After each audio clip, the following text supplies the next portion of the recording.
ಧರ್ಮೇಚ ಅರ್ಥೇಚ ಕಾಮೇಚ ನಾತಿ ಚರಾಮಿ ಅದನ್ನೆಲ್ಲ ಹೇಳಿರೋದು ಮರ್ತ್ಬಿಟ್ರ ನಿನ್ನ ಕಷ್ಟ ನನ್ನ ಕಷ್ಟ ಇದ್ದ ಹಾಗೆ. ನೀವು ಖುಷಿಯಾಗಿದ್ರೆ ನಾನು ಖುಷಿಯಾಗಿರ್ತೀನಿ. ನಿಮ್ಮ ಪ್ರೀತಿ ಮುಂದೆ ಆ ಬಂಗಾರ ಸರ ಯಾವ ಲೆಕ್ಕನೂ ಇಲ್ಲ ಸರ್.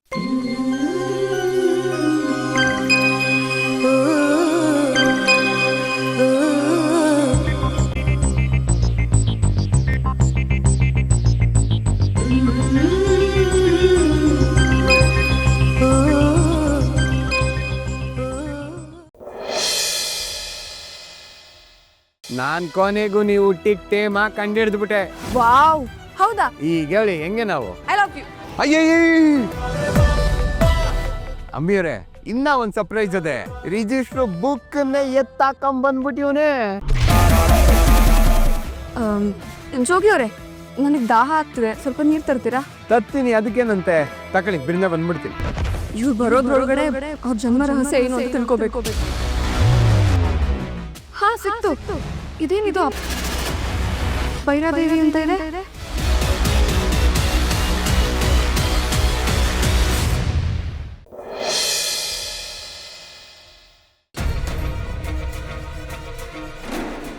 ಇವ್ರು ನಮ್ ದಿನಕದಿನ ಅಂಕಲ್ ಅಲ್ವಾ?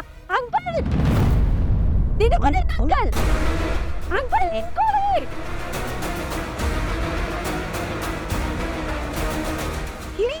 ಇಲ್ಲಿ ಬಂದೆ. ಆ ಹುಡುಗಿ ನನ್ನ ಅಟ್ಟಿಸ್ಕ ಬತ್ತಿದ್ಲು. ಯಾರಯ್ಯ ಅದು? ಆ ಸೂರ್ಯ ನೆಂಟಿ ಅವಳು.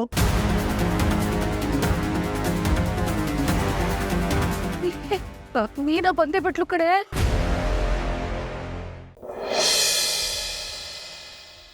ಮನಸ್ವಿನಿ ಹಾಗೂ ಶಾರದಾ ಅತ್ತೆ ಕೂತಿದ್ದ ಕಾರು ಕಾಡಿನ ಮಧ್ಯನೇ ಕೆಟ್ಟೋಗಿ ನಿಂತಿತ್ತು. ಮಧ್ಯ ರೋಡಲ್ಲಿ ಕಾರ್ ಕೆಟ್ಟಾಗ ಮಾವ ಮೆಕ್ಯಾನಿಕ್ ನ ಕರ್ಕೊಂಡ್ ಬರ್ತೀನಿ ಅಂತ ಮನಸ್ವಿನಿನ ಶಾರದತ್ತೆ ಕೈಯಲ್ಲಿ ಕೊಟ್ಟು ಹೋಗಿದ್ದಾರೆ.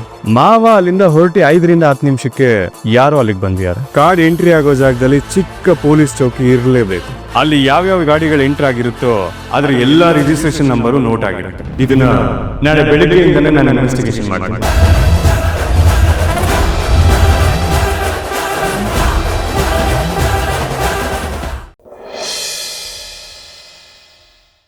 ವಿಕ್ರಮ್, ಎಲ್ಲಿದ್ಯಾ ನೀನು? ಇಲ್ಲ, ನಮ್ಮ ಮಾವನ ಮನೆಯಲ್ಲಿ. ನೀನ್ ಹುಡುಗಿ ಆಲ್ರೆಡಿ ಒಪ್ಪಿ ಮನೆಗೆ ಕರ್ಕೊಂಡು ಹೋಗ್ಬಿಟ್ಲಾ? ಮಾವನ ಮನೆ ಅಂದ್ರೆ ಪೊಲೀಸ್ ಸ್ಟೇಷನ್ ಇದೀನಿ. ಮತ್ತೆ ಗಲಾಟೆ ಮಾಡ್ಕೊಂಡು ನೀನು. ಅಲ್ಲ, ಇಷ್ಟು ಟೆನ್ಷನ್ ಯಾಕೆ ತಗೋತಿದ್ಯಾ? ಎಲ್ಲಿಗೆ ಬಂತು ಲವ್ ಮ್ಯಾಟ್ರು? ನಿನ್ ಹುಡುಗಿ ಹತ್ರ ಪ್ರೀತಿ ವಿಷಯ ಎಲ್ಲ ಹೇಳ್ತಾನೆ. ಇನ್ನು ಹೇಳಿರಬೇಕಲ್ಲ, ಬಟ್ ಹೇಳ್ಬೇಕು. ಅಂದಾಗೆ ಇವತ್ತು ಸಿಗ್ತೀಯಾ? ನಾನೇ ಕೇಳೋಣ ಅಂತಿದ್ದೆ ಕಣೋ. ನಿನ್ ಹತ್ರ ಏನೋ ಒಂದು ಮುಖ್ಯವಾದ ವಿಷಯ ಮಾತಾಡ್ಬೇಕು. ಸಂಜೆ ದೇವಸ್ಥಾನದಲ್ಲಿ ಸಿಗ್ತೀಯಾ? Okay, done. ಬೇತಾಳನೇ ದೇವಸ್ಥಾನಕ್ಕೆ ಬರಕ್ಕೆ ಹೇಳ್ತಾ ಇದ್ದಾಳೆ. ಇವತ್ತು ನಾನು ಪ್ರೀತಿಸ್ತಿರೋ ಹುಡುಗಿ ಬೇರೆ ಯಾರು ಅಲ್ಲ, ನೀನೇ ಬೇತಾಳ ಅಂತ ಹೇಳೇ ಬಿಡ್ತೀನಿ.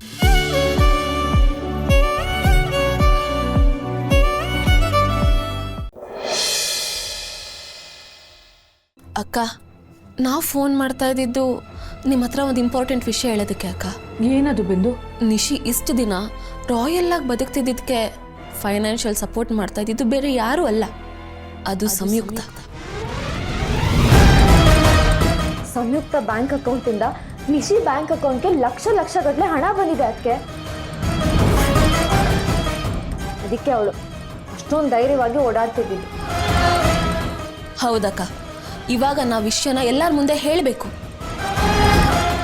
ಅವಳು ಯಾಕೆ ಇವಳಿಗೆ ದುಡ್ಡು ಕೊಡ್ತಾ ಇದ್ಲು, ಇವಳು ಯಾಕೆ ಆ ದುಡ್ಡನ್ನು ತಗೊಳ್ತಾ ಇದ್ಲು, ಅವರಿಬ್ಬರು ಮಧ್ಯ ಏನು ಸಂಬಂಧ ಇದೆ, ಇವರಿಬ್ಬರು ಸೇರಿಕೊಂಡು ಏನೇನೆಲ್ಲ ಮಾಡಿದ್ರು ಅದನ್ನ ಕೇಳೋಣ. ಅಷ್ಟಲ್ಲದೆ ಇದನ್ನ ಎಲ್ಲರಿಗೂ ಹೇಳೋಣ.